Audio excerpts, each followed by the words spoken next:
شروع اللہ کے نام سے جو سب پر مہربان ہے، بہت مہربان ہے۔ وہ حقیقت جو ہو کر رہے گی۔ کیا ہے وہ حقیقت جو ہو کر رہے گی؟ اور تمہیں کیا پتا کہ وہ حقیقت کیا ہے جو ہو کر رہے گی؟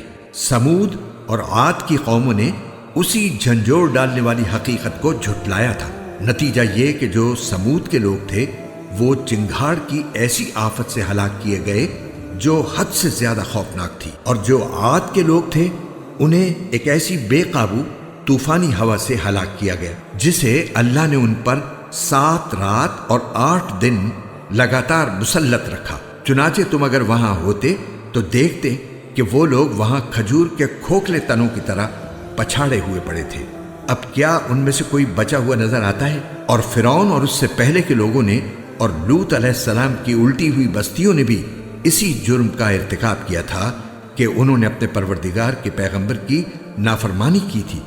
اس لیے اللہ نے انہیں سخت پکڑ میں لے لیا۔ جب پانی طغیانی پر آیا تو ہم نے تمہیں کشتی میں سوار کر دیا تاکہ ہم اس واقعے کو تمہارے لیے سبق آموز بنا دیں اور یاد رکھنے والے کان اسے سن کر یاد رکھیں۔ پھر جب ایک ہی دفعہ سور میں پھونک مار دی جائے گی اور زمین اور پہاڑوں کو اٹھا کر ایک ہی ضرب میں ریزہ ریزہ کر دیا جائے گا تو اس دن وہ واقعہ پیش آ جائے گا جسے پیش آنا ہے، اور آسمان پھٹ پڑے گا اور وہ اس دن بالکل بودا پڑ جائے گا، اور فرشتے اس کے کناروں پر ہوں گے، اور تمہارے پروردگار کے عرش کو اس دن 8 فرشتے اپنے اوپر اٹھائے ہوئے ہوں گے۔ اس دن تمہاری پیشی اس طرح ہوگی کہ تمہاری کوئی چھپی ہوئی چیز چھپی نہیں رہے گی۔ پھر جب کسی کو اس کا اعمال نامہ اس کے دائیں ہاتھ میں دیا جائے گا وہ کہے گا کہ لوگو لو یہ میرا اعمال نامہ پڑھو، میں پہلے ہی سمجھتا تھا کہ مجھے اپنے حساب کا سامنا کرنا ہوگا۔ چنانچہ وہ من پسند عیش میں ہوگا، اس اونچی جنت میں جس کے پھل جھکے پڑ رہے ہوں گے۔ کہا جائے گا کہ اپنے ان اعمال کے صلے میں مزے سے کھاؤ پیو جو تم نے گزرے ہوئے دنوں میں کیے تھے۔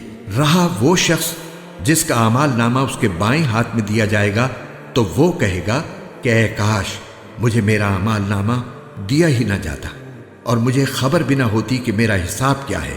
اے کاش کہ میری موت ہی پر میرا کام تمام ہو جاتا، میرا مال میرے کچھ کام نہ آیا، میرا سارا زور مجھ سے جاتا رہا۔ ایسے شخص کے بارے میں حکم ہوگا پکڑو اسے اور اس کے گلے میں توق ڈال دو، پھر اسے دوزخ میں جھونک دو، پھر اسے ایسی زنجیر میں پرو دو جس کی پیمائش 70 ہاتھ کے برابر ہو۔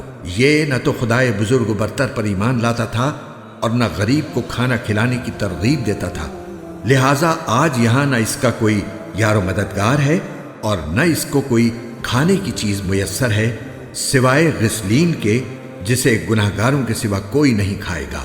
اب میں قسم کھاتا ہوں اس کی بھی جسے تم دیکھتے ہو اور اس کی بھی جسے تم نہیں دیکھتے کہ یہ قرآن ایک معزز پیغام لانے والے کا کلام ہے، اور یہ کسی شاعر کا کلام نہیں ہے مگر تم ایمان تھوڑا ہی لاتے ہو، اور نہ یہ کسی کاہن کا کلام ہے مگر تم سبق تھوڑا ہی لیتے ہو۔ یہ کلام تمام جہانوں کے پروردگار کی طرف سے اتارا جا رہا ہے، اور اگر بالفرض یہ پیغمبر کچھ جھوٹی باتیں بنا کر ہماری طرف منسوب کر دیتے تو ہم ان کا دانا ہاتھ پکڑتے، پھر ہم ان کی شہرک کاٹ دیتے، پھر تم میں سے کوئی نہ ہوتا جو ان کے بچاؤ کے لیے آڑے آ سکتا۔ اور یقین جانو کہ یہ پرہیزگاروں کے لیے ایک نصیحت ہے، اور ہمیں خوب معلوم ہے کہ تم میں کچھ لوگ جھٹلانے والے بھی ہیں، اور یہ قرآن ایسے کافروں کے لیے حسرت کا سبب ہے، اور یہی وہ یقینی بات ہے جو سراسر حق ہے۔ لہٰذا تم اپنے پروردگار کے عظمت والے نام کی تسبیح کرتے رہو۔